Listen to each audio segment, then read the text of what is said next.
Thank you very much. Bismillah ar-Rahman ar-Rahim. I start by first of all condoling the death of passing away of some of my good friends, which were just mentioned. I knew most of them. They were so affectionate, and it's God's will. And my deepest condolences from the bottom of my heart for them. Now I will go on to this subject, which I think is extremely important. The subject is Dyslipidemia Management in 2021.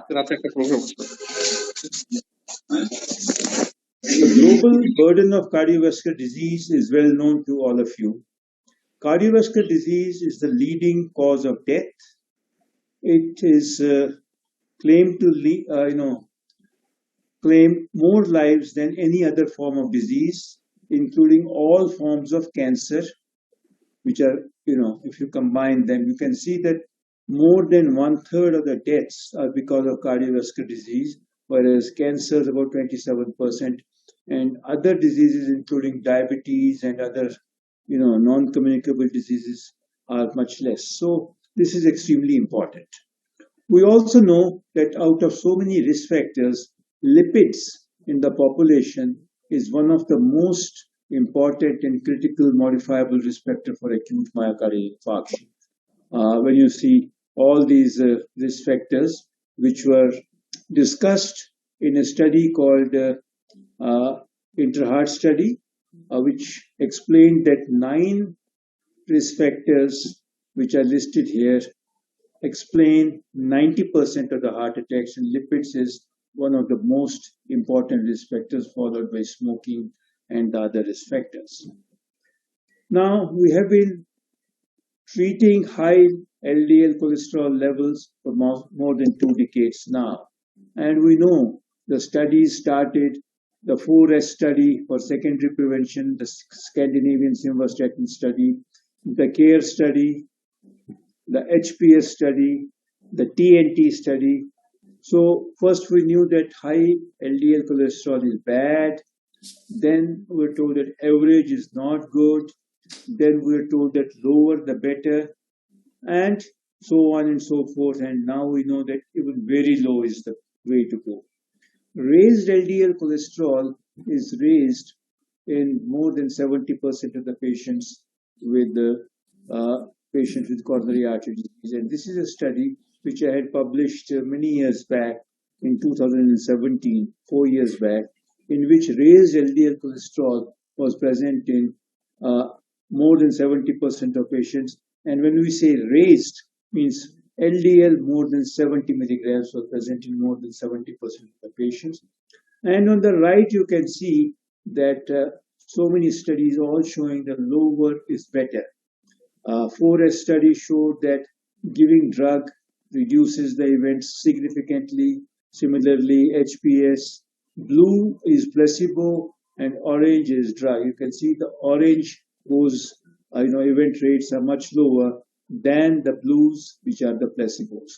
So every 40 milligram reduction in the level of LDL cholesterol reduces the relative risk of cardiovascular events by 20 to 25%.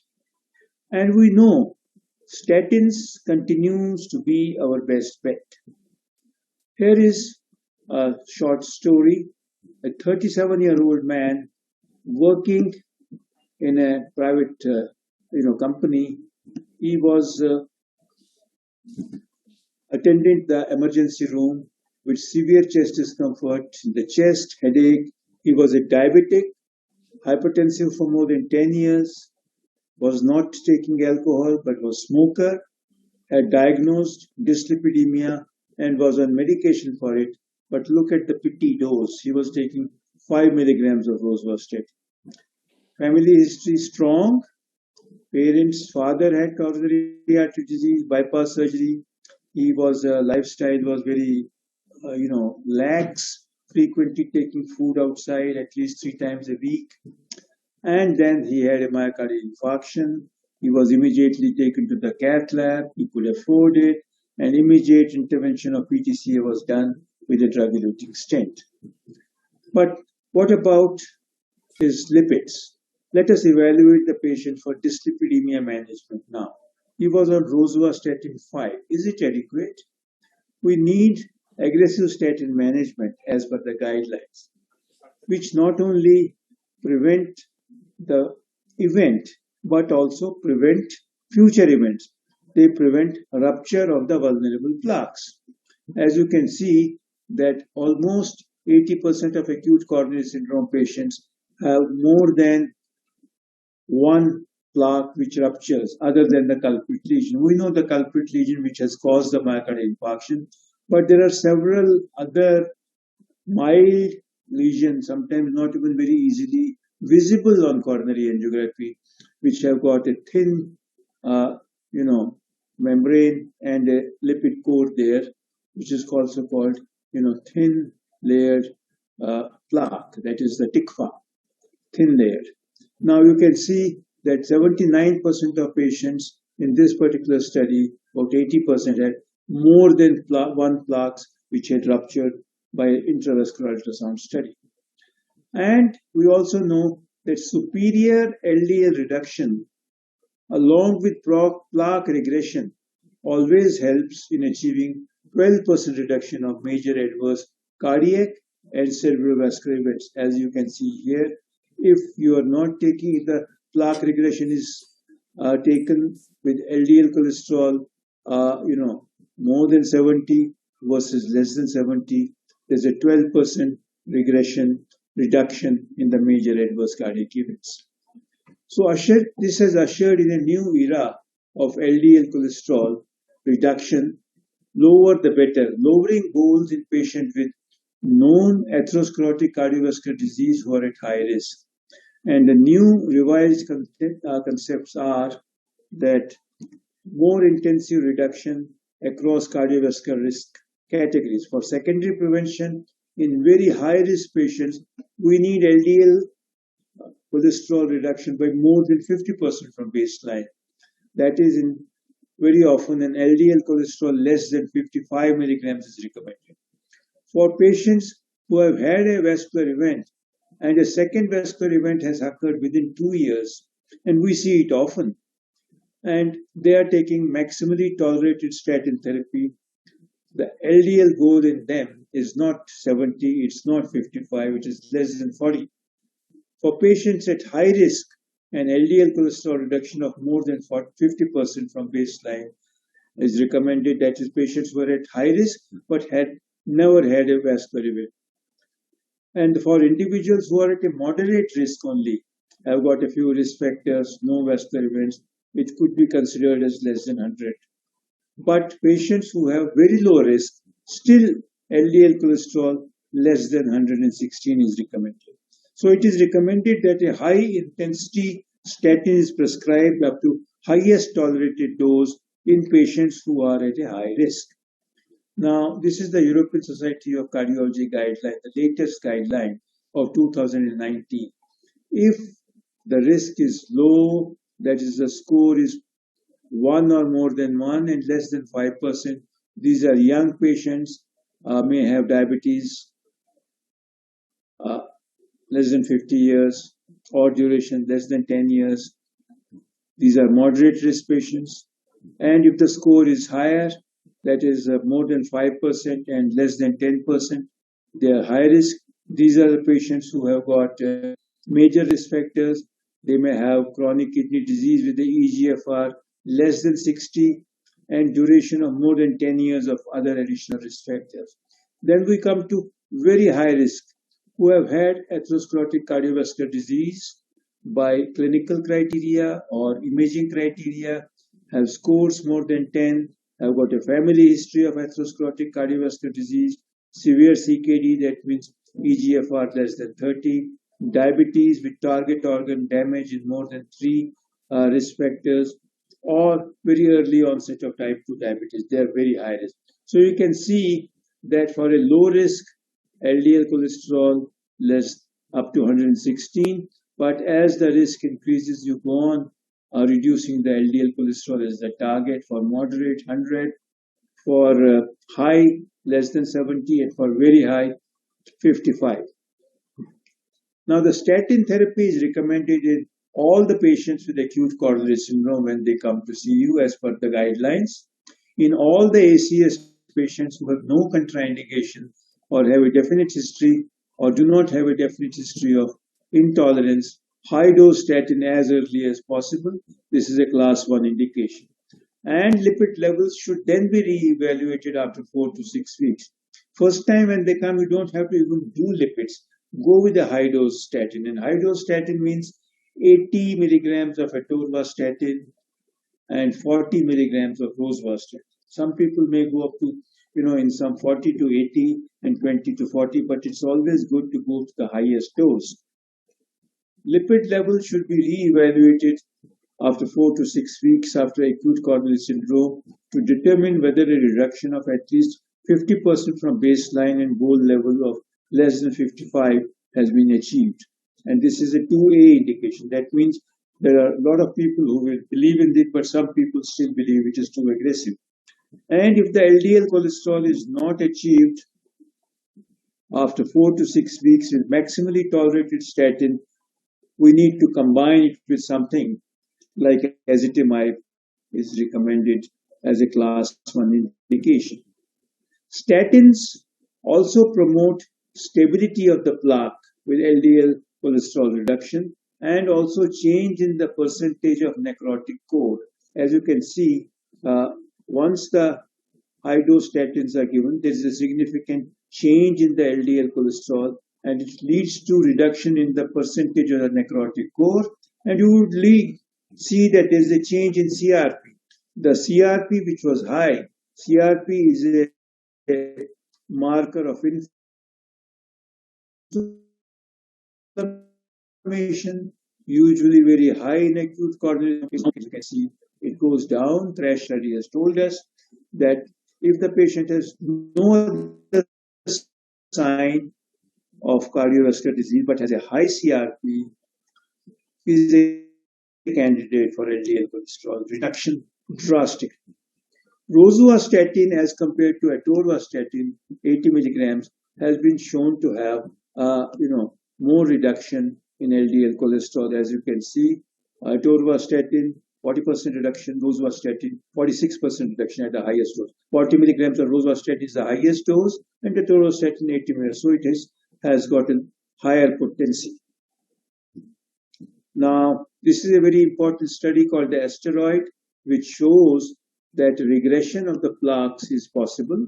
And you can see that here the external elastic membrane and the atheroma 10.63 millimeters.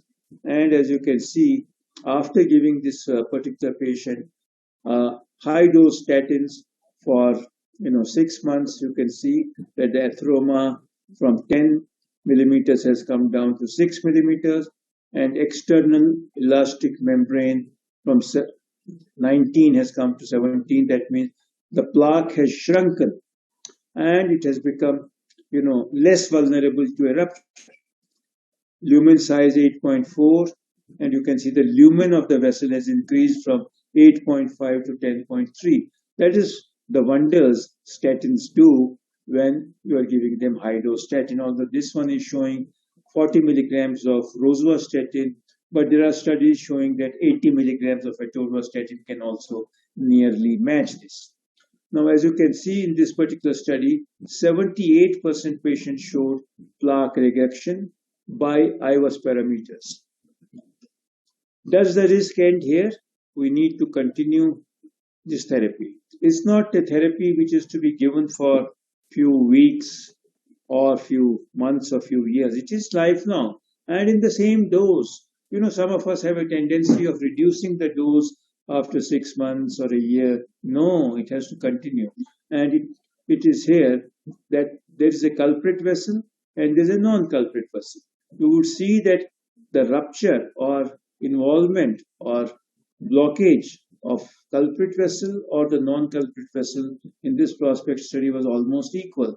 That means you have to worry about those vessels also which have not been involved in the acute coronary syndrome picture, because otherwise they would get acute coronary syndrome sooner or later. Now, very important, as you can see, that number of first recurrent MIs at 1 year was, modestly reduced. But if you look at 8 years, you will see that patients on high dose statin, there's a significant reduction. Blue related to the culprit lesion and related to non-culprit lesion. So you see, the non-culprit lesion occlusions are so significantly reduced, and it is the non-culprit lesions which produce problems in the long run. So if you reduce the disease there, passivate the plaques there, it is extremely important. Rosuvastatin also reduces the progression of intimal weakness, which is a surrogate marker of atherosclerosis. As you can see, this is a placebo, and this is a rosuvastatin. You see, mark, it has not changed at all, fixed, but patient optimal media is going on increasing, and being a surrogate indicates that other all will show progression of the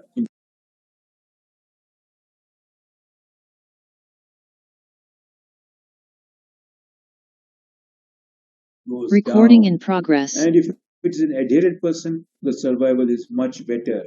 And if a person is moderately adherent, it's in between. So be adherent, and then your 12 months prognosis is much better than if you are non-adherent. So this is what we should be doing. This is what we should be preaching our patients. But statin therapy, although it's extremely important, it has some limitations. It is the cornerstone, but in real world, 5 to 15% of patients, as we know, complain of statin-associated symptoms, which leads to poor adherence, discontinuation of therapy.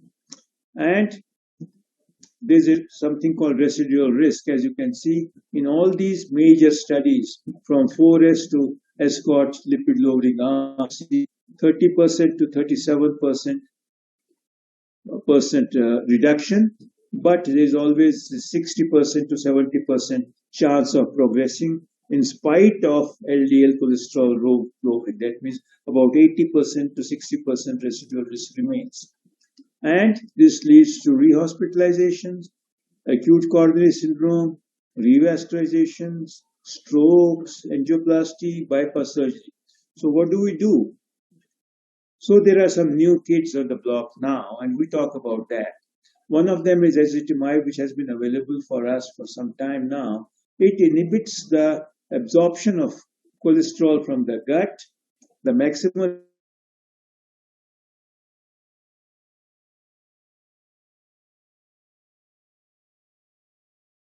efficacy reduces the LDL cholesterol by just 15 to 20%. But if you combine it with statins, which reduce by 30%, you may reduce the LDL cholesterol by 45 to 50%. Then comes this new molecule, bempedoic acid, which has already been approved by FDA in USA and European Union. It's all available in Europe. It's an oral drug. It is an activated substance which inhibits ATP citrate lyase and is involved in the liver's biosynthesis of cholesterol upstream of HMG-CoH,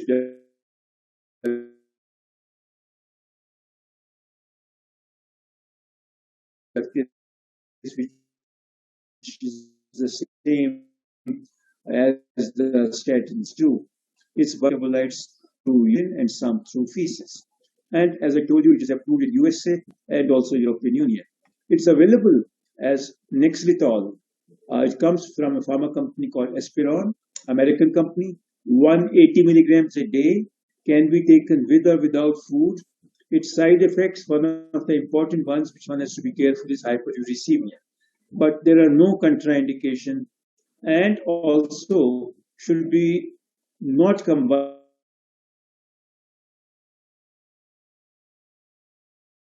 with some of those statins which we hardly use now. Pravastatin, this can be easily combined with rosuvastatin. But still the existing therapy has some limitations. We have statins, we have ezetimibe, we have now bempedoic acid, which is a new entry, but there's still an unmet need of a potent, effective non-statin, which will lower the LDL cholesterol to very, very low risk and in the high risk patients. And these are patients with heterozygous familial hyperlipidemia, patients who cannot tolerate statins. And this is the molecule is called the PCSK9 inhibitor. That is, pro-protein converting stabilizing 9, which plays an important role in the degradation of LDL cholesterol, and it blocks the LDL particles, LDL receptors, and is fully evolocumab, which is available as Repatha in all the parts of the world these days. I'm sure it should be available in Bangladesh also. Is a PCSK9 inhibitor. Unfortunately, it's an injection which has to be given once in 15 days. And 13,000 rupees.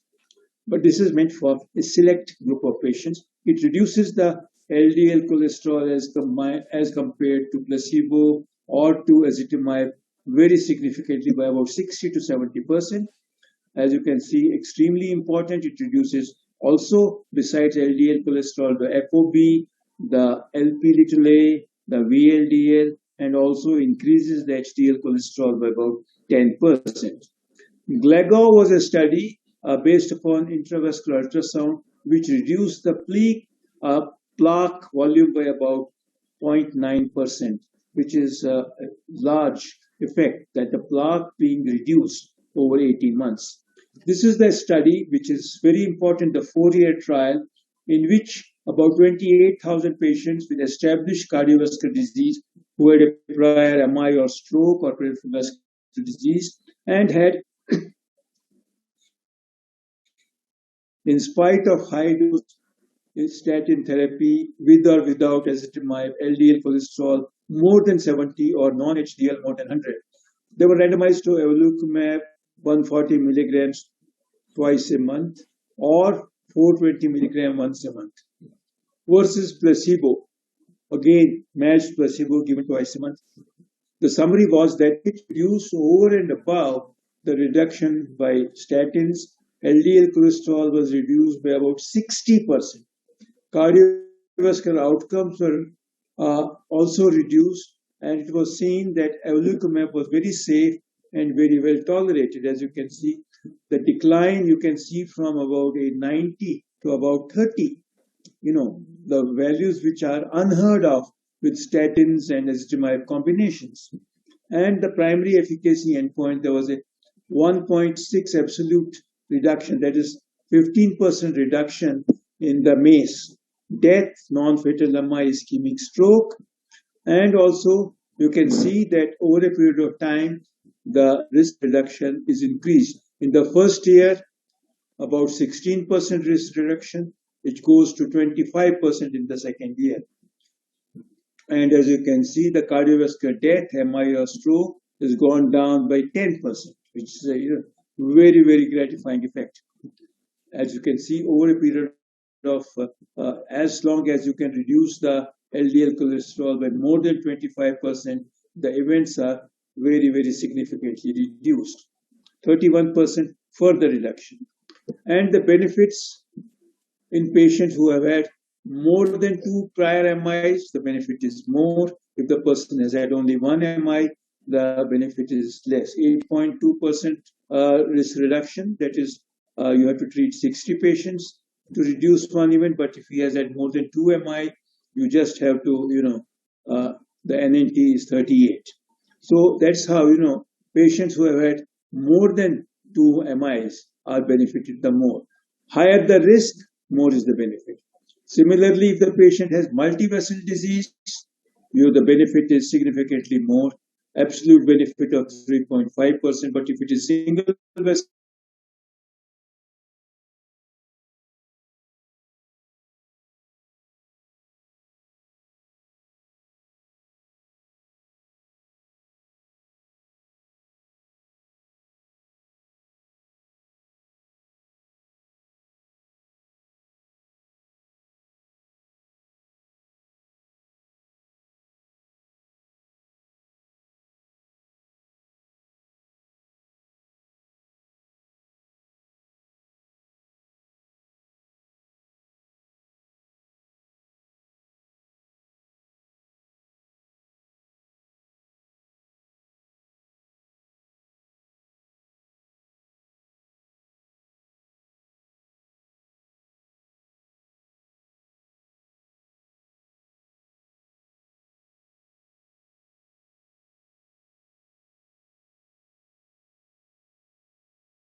now Recording today we in know progress. that even lower is even better and lowest is the best. So that is one of the things. Lower it is, the better it is. The guidelines, European Society, what says, once again, I have shown you that low risk, one doesn't have to be so aggressive, but in very high risk patient, you have to be very, very, aggressive, reduce the LDL to less than 55. And the guidelines again show that for secondary prevention, maximum tolerated dose of statin, ezetimibe, and if it is not going to the goals, combine it with PCSK9, that is Repatha-like drug. Very high risk, familial hyperlipidemia, family history, once again, you should be using this particular agent.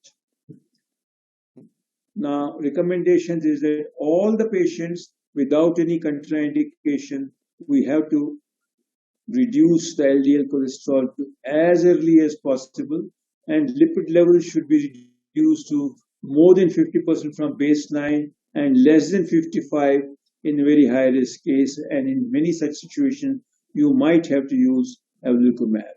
If the LDL cholesterol is not achieved by trying it for 4 to 6 weeks, highest dose of statin ezetimibe, then once again you need to combine it with PCSK9 inhibitor, class 1 indication.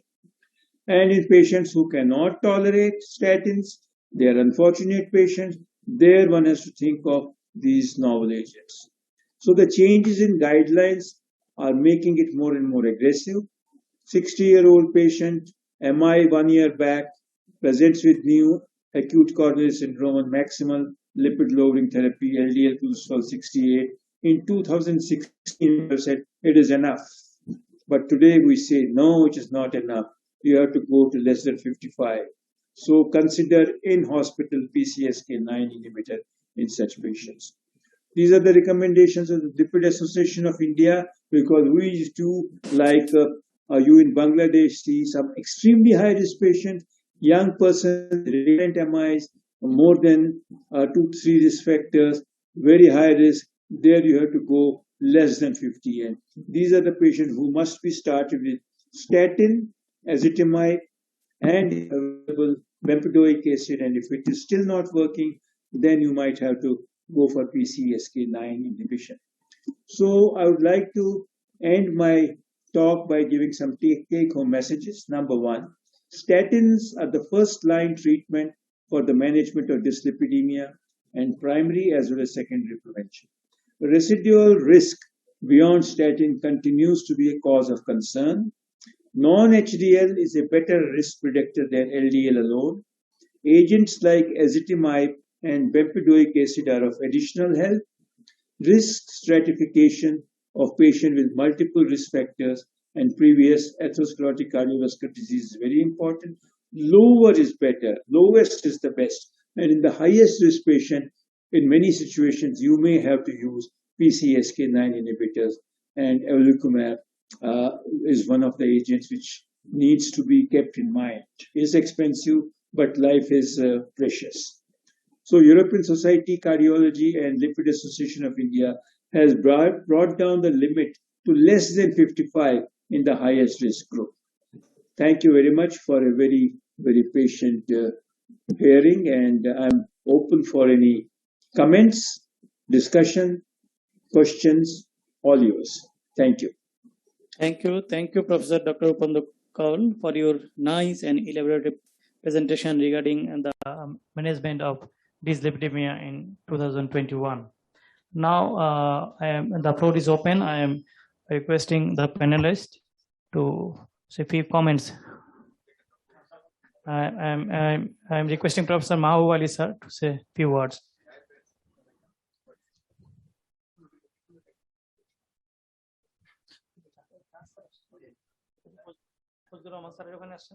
Hello, can you hear me? Yes, very well. Well, thank you very much. It's a pleasure coming to this forum. I got a few points to talk. Number one is, it was great pleasure by seeing Upendra Kaul after such a long time. I think around 50 or 20 years. And he has been the same as he was. And I don't know how he has rejuvenated himself for such a long time. Taking statins.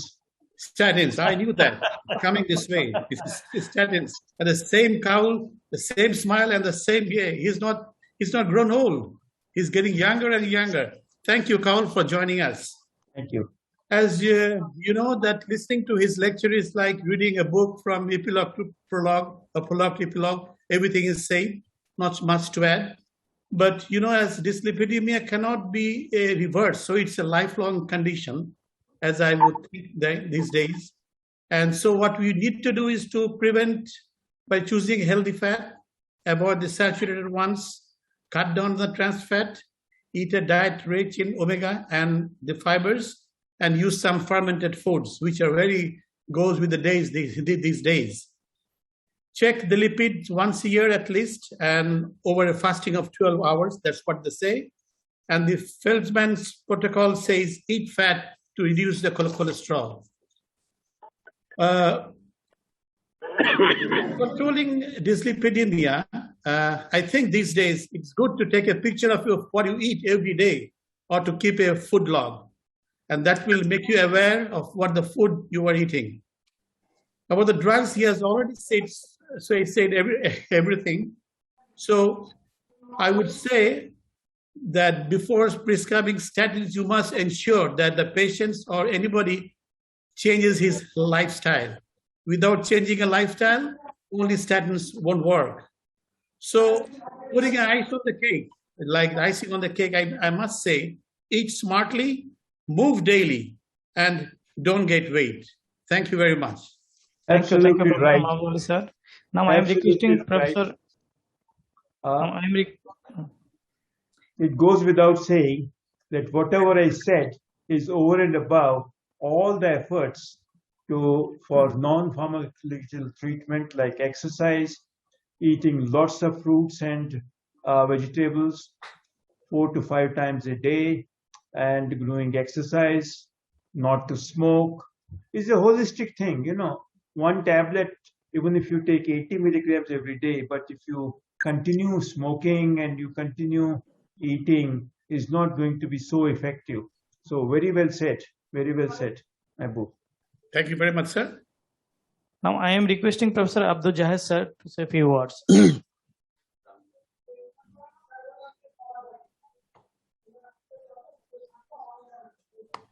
Sir, first unmute yourselves.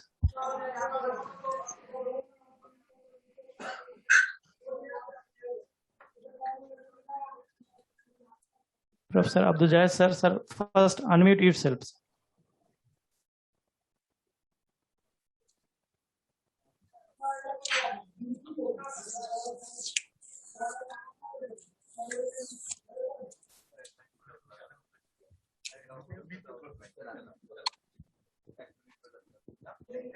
Sir, I am requesting Professor Abdul Wadud Chaudhary, sir, to say a few words within this time. Thank you, Professor Kaul. You have given a very beautiful and very well evidenced lecture. I think the problem is our physicians are not very comfortable achieving a low LDL score. So before we advise the patients, we should teach our general physicians, even the cardiologists, that the target of LDL is getting lower and lower. Now the lower 50s and lower 40s, these are becoming the gold standard for having a LDL goal. And you have given us the example of what medication we can use. In our country, we do not as yet have evolocumab. We have some patients, like I can remember one of my patients. She is a girl. At 11 years of age, she had to have triple vessel bypass. She has inherited familial dyslipidemia. Both father and mother are cardiac patients. Father had bypass, mother had PCI. And unfortunately, she has inherited the bad genes of both of them. Her LDL remains more than 500. She is getting the highest amount of statin, istimab, whatnot, without any effect. The lowest LDL she can get is more than 400. And she is now 13 years old. She's having angina. So this is PCSK9 which we need in this country. I hope from today's seminar, the pharma world will be more aware of the fact that many of our patients who are resistant to dyslipidemia, they need this drug. The market may be low, market may be small, still we need the drug, and I hope they will bring it here. Thank you, Dr. Sir, because you have given us enough information and enough evidence to change our way of thinking about the LDL treatment, LDL goal, statin treatment, and everything. Thank you. Professor Upendra, sir, are you audible? Yes, yes. Do you hear me? Yes, sir. Yes. Thank you, Dr. Kaul. He is a good teacher and he taught us many of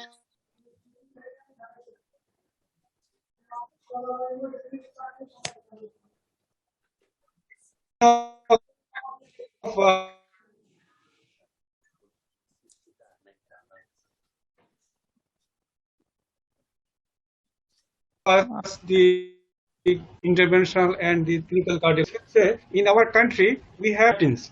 One that even in the atherosclerotic heart disease, first is best. So we do not come to the usually we do not come to the lowest.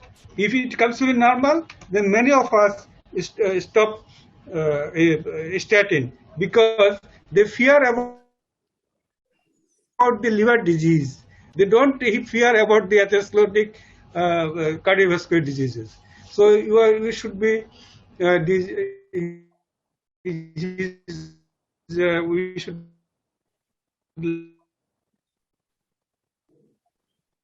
learn today. We learned today that the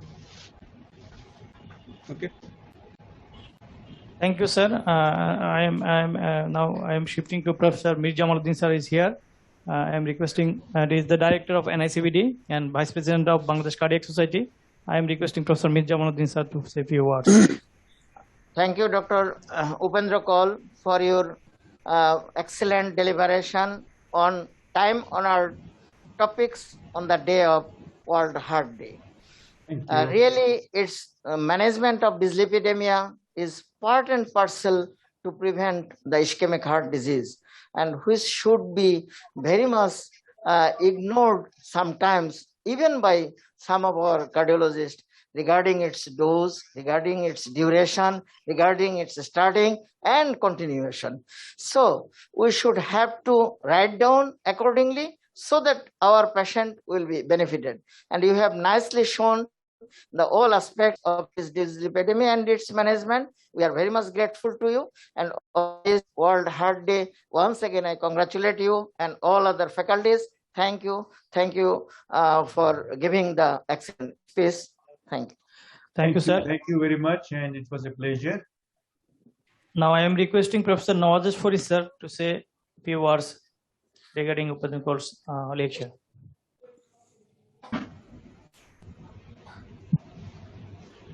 Assalamualaikum. I'd like to thank the Bangladesh Cardiac Society for arranging this seminar on this World Heart Day 2021 and arranging a lecture from renowned Professor of India, Professor Upendra Kaul. I had been in the AIMS in '95, and I have seen Professor Upendra Kaul and attended few classes, one rounds with him. He was very smart then, and he was a renowned professor. He has given a very informative lecture on the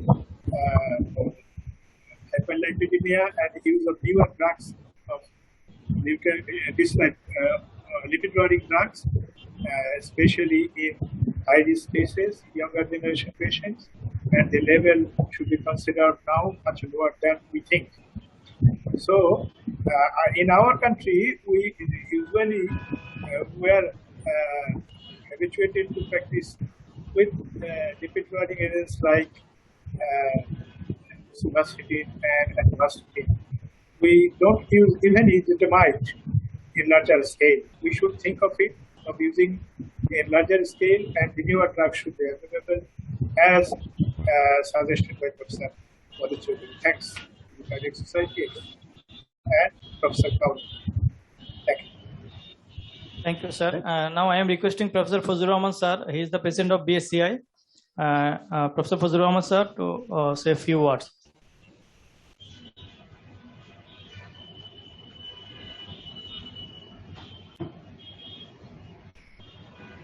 Rahman, sir, are you there, sir?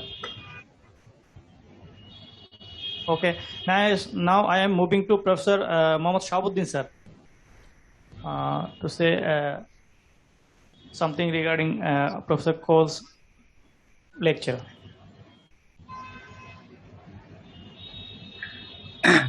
Thank you very much.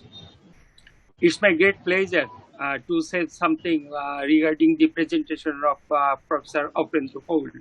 It's a very nice presentation, excellent presentation, and it's opened a new dimension in the treatment option of dyslipidemia among the various populations, including all ranges of our population. Thank you, sir, for your excellent presentation, and thanks to the Bangladesh Cardiac Society for arranging such a wonderful seminar with these renowned professors. Thank you very much, sir. Thank you. Thank you. I am requesting Dr. Tripti Chandra Ghosh to say a few words. Thank you very much.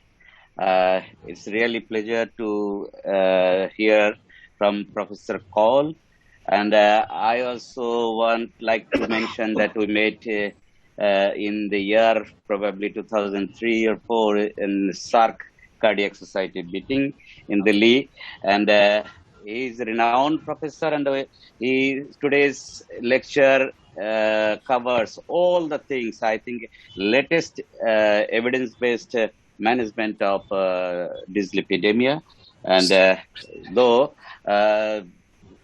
very low is the target, and up to which limit, that is not yet decided.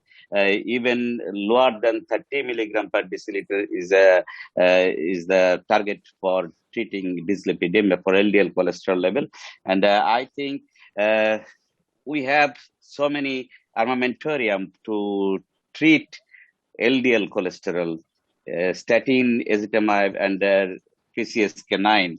But above all, we have to maintain our healthy lifestyle. And lifestyle modification, I think this is very much important, at least for our populations. And even today's seminar on the eve of World Heart Day, and this year's theme is use heart to connect everyone. And if we connect everyone, we should disseminate our knowledge. We should disseminate our treatment procedure to all the junior fellows and cardiologists also for all over the country. And I must thank Cardiac Society for arranging such a beautiful seminar on this day. And thank you all. And again, greetings on this World Heart Day. Thank you very much. Thank you. Thank you. I am requesting all of the faculty panelists to cut short their time, because we are in constraints of time. So I am requesting Dr. Shams Munawar. Are you here, sir? Shams Munawar. Okay, then as he is absent, then I am requesting Dr. S.M. Kamrul Haq for his comments. Thank you. It's a great privilege and honor for me to be a part of panel of experts of this August gathering. At first, I congratulate my heartfelt gratitude and thanks to eminent speaker, Dr. Upendra Kaul, sir, for his outstanding and very time-honored and time-demanded presentation on the management of dyslipidemia on the eve of World Heart Day. There is nothing to say about his lecture. We have learned a lot of things, but one problem is in our country, particularly Asian country, that those he mentioned of statin to control dyslipidemia, many of our patients, most of our patients cannot tolerate such a high 80 milligram of atorvastatin or 40 milligram of rosuvastatin because of myalgia or increase ALT level. In this perspective, we think we should add ezetimibe with a moderate dose of atorvastatin and rosuvastatin to control dyslipidemia. Above all, with lifestyle modification, including exercise and dietary approach, which previous panel expert already told.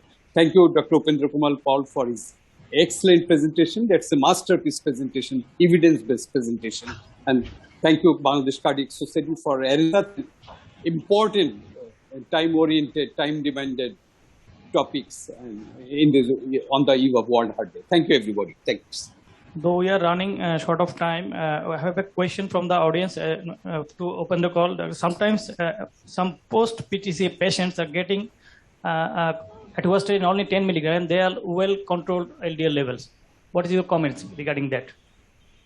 I think every post-PTCA patient, even before the angioplasty, should be given the highest dose. And we know that these are the high-risk patients. They already have atherosclerotic cardiovascular disease.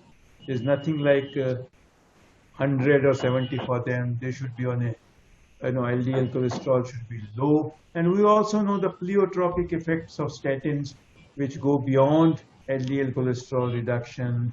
They do much more to the media, to the lipid coat, to the other vessels, which I was trying to again and again talk about, the vulnerable plaques in those arteries. They get tightened, they get passivated, their chance of rupture becomes much low. So never be scared of using high dose of statin.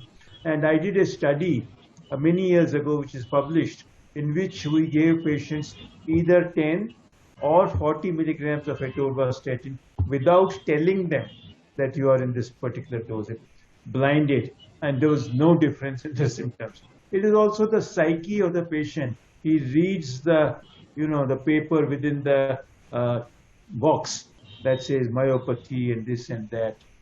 It is usually not seen in more than 5% of people. 95% of people tolerate high-dose statins very well. It is how you counsel them and how you counsel the general practitioners who look after them later, and then they get into, reduce the dose, it's enough, it's enough. So there is so much of evidence. Just one comment, Professor Kaul.